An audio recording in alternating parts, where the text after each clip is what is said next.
Mga kalakbay, nandito tayo ngayon sa gilid ng Arroceros Forest Park.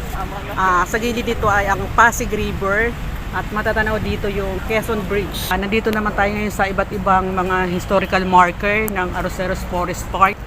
Mag-backstory tayo. Itong Arroceros Forest Park, located to sa Ermita District. Before, ang mga nakatira rito ay ang mga Paryan, mga Chinese traders sila.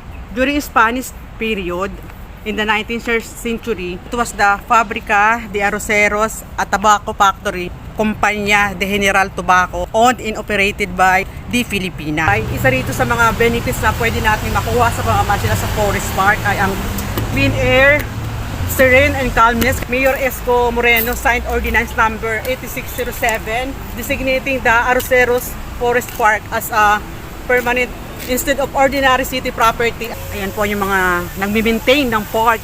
Sila po yung mga naka-green, naglilinis po sila.